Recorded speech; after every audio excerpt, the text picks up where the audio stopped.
Bismillahirrahmanirrahim. Jangan lupa subscribe ya. Buka yang buka lah. Lambung buka. Buka lah. Lambung buka. Dosa. Kena buka. Suami kita kan. Kalau dia kuci tu kerana mai tu tak apa tu. Tu gurau. Tak. Tu gurau main lain. Tak buka sungguh. Tak boleh. Melainkan suami tak bayar mas kahwin. Tak apa, tak mau buka. Suami kata lepas akad nikah nak beri mas kahwin. Lepas akad nikah tak beri, kamu beri mas kahwin. Dalam keadaan tu kata setengah ulama, puan boleh kuci pintu kot dalam. Nampak? Buka mek. No way. Pay me first. Bayar dulu. Nampak? No money, no open. Cakap orang putih pun pelak kita. Dia nak ngaji jauh, ngaji Oxford je.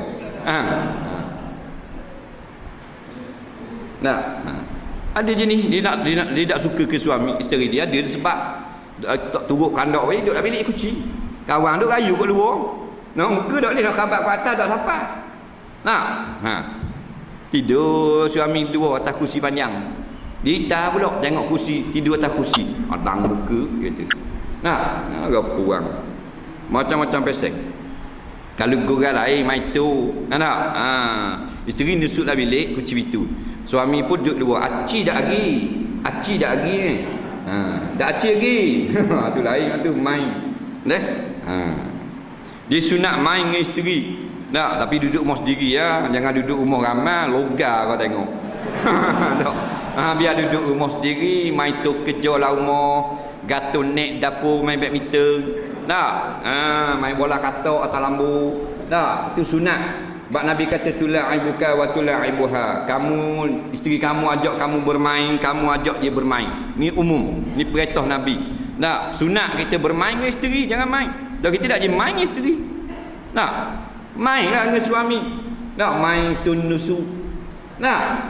Suka main tunusuk. Suami kita balik surah, kita nusuklah gobok. Dah sungguh suka dia. Dia masuk dalam bilik mek kat ni kita buat gitu. Dan molek suami kita lemah jantung. Ada apa lah 7 malam hati. Tapi gurau sunat gurau. Sebab Nabi kata tula'ibuka wa tula'ibuha. Ajak kamu bermain, isteri kamu bermain dengan kamu bermain dengan dia. Nampak? Nabi tak kata tal'abuka. Tal'abuka ni maknanya dia mempermainkan kamu. Tapi tula'ibu. Nampak? La yufa'ilu. Nampak? La'aba yula'ibu. Yula'ibani yula'ibuna tula'iba. Nampak? Dia bermainkan kamu, maknanya saling bermain dengan kamu, kamu pun sama-sama main dengan dia. Lagi tidak main. Balik pun nasi itu gergang pun nasi, makan masuk tangan naik. Mu tengok aku tengokmu. Dia molek tanya. Tak ada main. Catung muka-muka. Ada bergelebeknya. Ada seorang kawan dia kata dia minta tolong buat air macam-macam lah. Kita counselling lah isteri dia. Isteri dia pun counselling jugalah. Dalam keadaan bermasam muka sama. Bermasam muka sama. Sebab mungkin isteri dia kata isteri dia tak ambuh ke dia. Mak dia setuju ke nikah. Jadi bila nikah dia tak ambuh. Tak layan mana. Tak pun nak layan mana. Bubungan nasi lagi. Buat air akad lagi. Dia pun lebih kurang tu kau. Kalau balik orang benda-benda isteri dia nak piti nak beli apa, dia piti lagi. Itu Tapi 5 orang nak. Yang pelik. 5 orang nak beranak ular. Pelik tengok. Pelik balah gua ni. Balah awak lelok ke. Hak duk gurau sama 2 orang ni tak beranak-beranak. Saling bermain dah sungguh. Kalau jauh pada kita duduk sewa rumah sendiri pun sunat bermain. Biar isteri kita, suami kita tua dah pun tua, cara tua main orang tua lah, main cokok. Tok Imam main dengan bini Tok Imam main cokok. Main cokok. Kalau muda main cara muda, main game, main apa. PlayStation, main dengan bini. Pukul 3 pagi. Seronok ke? Pada duk main tepi jalan nak tahu benda, baik main dengan bini. Main gitu. Ni tak main langsung. Malam ni start main selalu ni. Balik lagi. Tapi jangan duduk ramai tengok orang berkemar mulut tengok. Main kurang untuk lelaki depan orang ramai ada juga. Juga galak lebih. Kakak tiung nak termutuh tengok.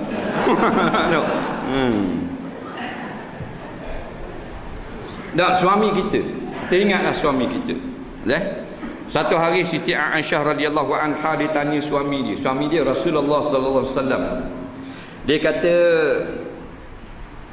"Ya Rasulullah, ayun nasi a'zamu haqqan 'alal mar'ah?" Ayun nasi a'zamu haqqan 'alal mar'ah. Manakah manusia yang paling besar haknya atas perempuan? Hak mana paling besar sekali? Atas seorang perempuan, siapakah manusia yang paling besar haknya? Qala, Nabi jawab, zaujuha, suami dia. Pendek. Suami dia besar sekali. Suami dia besar daripada yang di-Pertuan Agong ni. Suami dia besar pada Perdana Menteri. Suami dia besar pada ketua kampung, pada tok imam, pada ulama ni. Suami dia dulu. Suami ni ingat tu. Bila suami dia paling besar, maka dia tidak akan khianat bagi suami. Dia tak akan derhaka kepada suami. Kita tak tahu hak kita, hak suami kita. Jadi bermain-main dengan hukum syarak. Nikah ni hukum syarak. Dan derhaka pula sebab minta akan tolaknya, minta cerai tanpa sebab yang diharuskan oleh syarak. Kalau sebab yang diharuskan oleh syarak, tak ada masalah, boleh minta cerai. Kerana cerai ni perkara yang dibenarkan oleh Islam, dibenarkan oleh Allah, walaupun makruh, kata ulama. Kerana suami tak beri nafkah, boleh cerai, minta cerai. Suami melakukan maksiat, boleh minta cerai. Suami keberzina, tengok lelaki pemerintah tengok orang minum kelas suami torak kepada kita dengan kapangnya. Seperti suami yang suka memukul, boleh membahayakan nyawa. Membahayakan nyawa. Kadang-kadang di antaranya masalah dadah. Ada ulama yang fatwa isteri ni wajib minta fasakh jika suaminya terlibat dengan dadah. Kerana dadah ni biasanya ada jangkitan HIV. HIV ni ni satu penyakit yang tak ada obat. Dia lebih bahaya daripada kusta.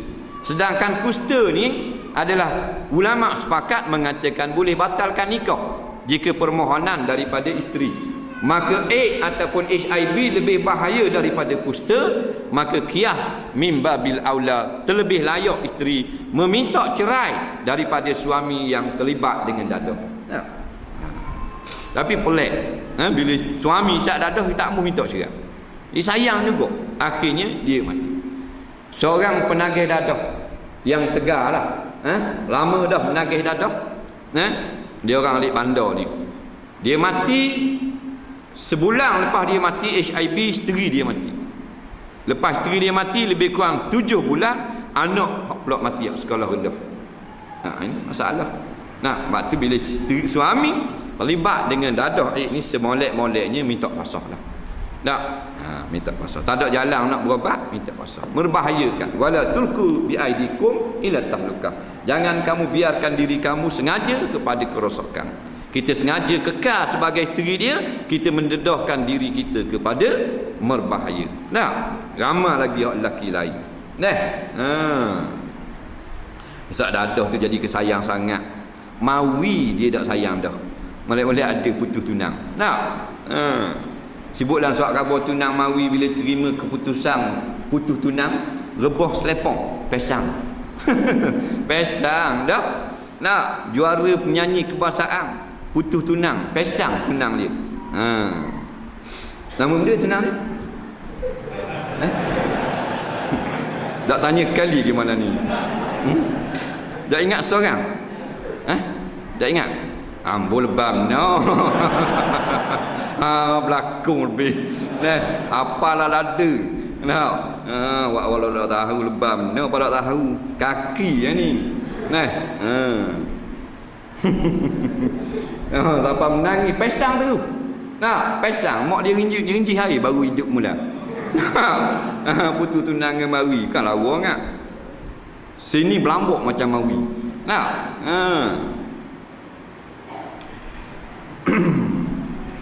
minta tolak dan derhaka pula sebab masa mukanya kemudian daripada bersih. Puan dia ada hari masang, dia ada hari mani. Hari masang ni hari haid, hari keluar darah. Nah, dia darah ni dia keras, dia berkait dengan aurat saraf. Nampak? Darah haid ni dia hujung rahim wanita, hujung rahim tempat aurat ni. Kata ulama yang mentarikkan haid damul mar'ati, ya, ad-damu yakhruju min aqsa rahimil mar'ati, darah yang keluar daripada sebelah hujung rahim perempuan. Dia kait dengan saraf. Jadi dia keras, bila dia keluar dia boleh mengubah sifat ataupun kelakuan perempuan. Kalau jenis keras, bila keluar darah ni, musim darah, muka jadi bekeng. Tak juga harap. Rajin kau kena tahan di terapik puang aja. Terapik puang. Kita kata maaf Hamid. Tak ada maaf. Sama. Pakai pamper tu. Tak. Kalau dia boleh maaf apa semua, memang dia gini. Dak uzur tu. Dia gitu jadi keras. Nah, musang tak juga harap. Jadi masa 7 hari 6 hari ni, masa dia uzur ni, tak apa muka dia masang. Pasal dia kait masang manis, masang ni dia saraf daripada otak yang hantar supaya buat manis apa, gerak pergerakan mulut, pergerakan pipi yang menjadikan muka kita ada senyum, ada bini sedih dan sebagainya. Jadi berkait dengan saraf jugalah darah haid ni. Maka kata ulama, di muka jadi tak apa nak senyum. Dia boleh. Jadi syarak faham Allah yang menciptakan kita, dia faham orang puan memang dia jadi tak payah nak senyum pada ketika sedang uzur. Bukan seremalah. Ada juga maknanya tengah uzur senyum mewek, ada juga pasal boleh gaji hari ni. Dia kena senyum sama, maknanya 23 hari, 7 hari haid, 23 hari suci tak boleh memasang muka.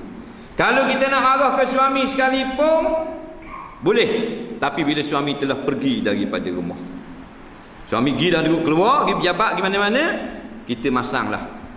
Nak masang lah, biar gelabeknya tak apa. Bila suami balik, kita kena buat comel semula. Itu hak kita. Jangan main-main tu orang nikah. Ni dok depan suami je buat masa catung. Dengan kawan-kawan rodang senyum mak, tepuk-tepuk belakang, gurau ngadik-beradik cakap manis je. Kalau kawan-kawan jumpa pasal Allah lama sungguh tak jumpa. Duduk mana lah ni? Lembut. Dengan tu lelaki habis. Kalau tu lelaki ni habis kurang ni. Tu lelaki dia balik dah beruk tua. Beruk dia kata. Ada seorang isteri tu, kita tengoklah dalam rekod jabat agama, kalau balah dia ludah muka suami dia. Kalau balah ludah muka suami, tu tak muka. Suami nepih gitu, tak kata apa. Jenis dah agak cetong suami. Barangkali dia kekek.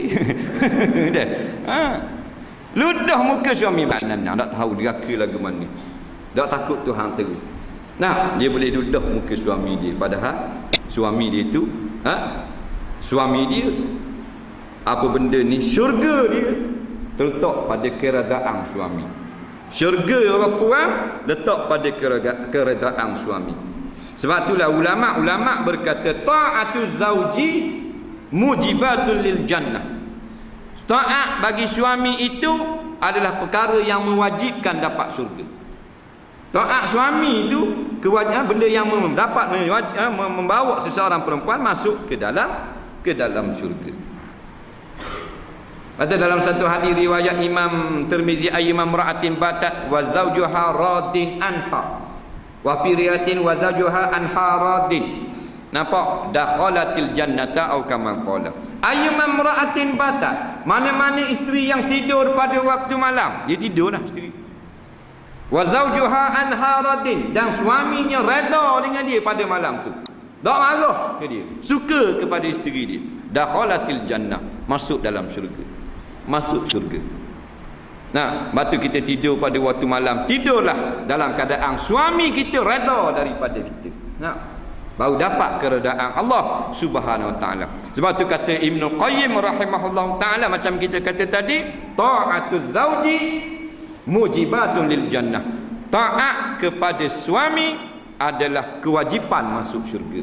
Benda yang dapat membawa seorang perempuan masuk ke dalam syurga. Berat suami ni, semayang saja tak masuk syurga. Susah mengandungkan anak, tak masuk syurga lagi kalau tak taat ke suami.